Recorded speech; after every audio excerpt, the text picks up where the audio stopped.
Ngayong araw nga pala pinuntahan ko yung opisina dito ng Tierra Vista kasi dito kumuha ng bahay yung kapatid ko abroad.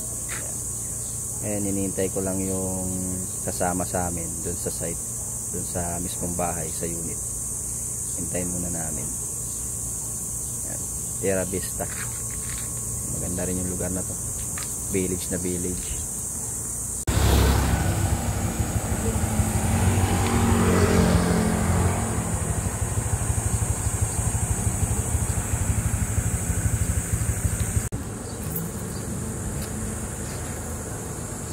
Saan galing yan, sir? Santa Maria, Bulacan.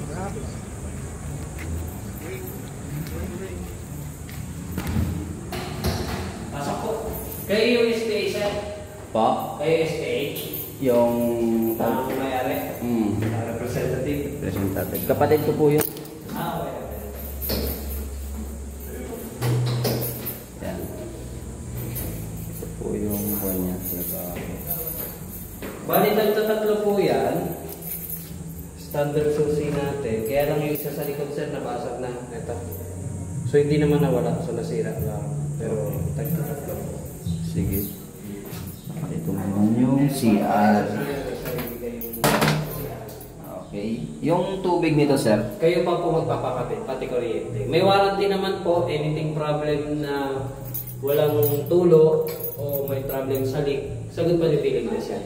Pati po sa kuryente. Ito yung likod niya. Yan o. Bali, bawal ko yung magtugtog siya sa pader, pataas. May gagawa kayo sa sarili niyong pader pag i-close dito. Dito. Oo. Nandiyan, katabi niya tayong, ayan, ganyan. Paggawa siya ng sariling pader. Oo. Kasi ito, kahit bumagsak yan, si Pinin bes magpapaayos. Pero tayo, kung magpapaklose, may sarili tayong pader. Tayo sa taas. Saan po kayo galing? Bulacan po. Bulacan. Santa Maria, oh. Ayan.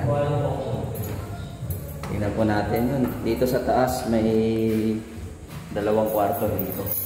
Ito po yung kwarto niya. Ayan. Videoan mo ako. Ayan. Ito yung kwarto. Ayan. Okay, maganda. Maluwag yung kwarto.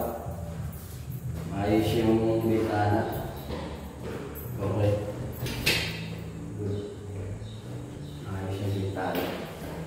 Ito may mga... Kasama sa water district yung bubong na. Okay. Pagka kulas na yung tulo, sagot pa ni Pinin bes yan.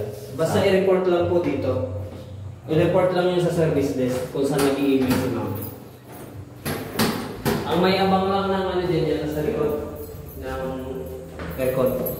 Ito. Kahoy lang. May parting kahoy dito. Ito parting kahoy para sa aircon. Yan lang yung may butas dito, wala sa kabila. Ilagay na rin sa aircon. May abang na siya. Abang na siya. Tapos yan, binil po yan. Kung gusto nyo ipatiles yung taas at baba, antayin nyo muna mawera. Kasi nililis at pinalitan po yung iba dyan. Dito batching yan pati sa baba. Lalo na sa baba, nag-farming po talaga yan. Okay, maganda. Okay. Bali sila pa po magpapakabit ng kuryente tubig. Tubig online naman po yan. Bali yung tubig dito, sir, itatap na lang ba dyan? Opo, pag pinagayan po. Bali may water traffic po. Saan po yung ano ng tubig dito? I-apply nyo po. May abang na po yan. Kala dito. Ayan. Abang na po yan. Yan yung poste nyo. Ito yung ano, ito yung abang sa tubig. Ito yung poste ng kuryente. Ito yung sa ano? Septic tank. Okay. Nasa likod, anong drainage yan eh.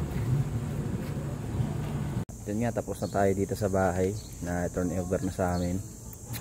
At salamat nga pala dito sa French Rebo and Freedom Business. Yan yung tumulong sa kapatid ko para makakuha ng bahay dito. Thank you.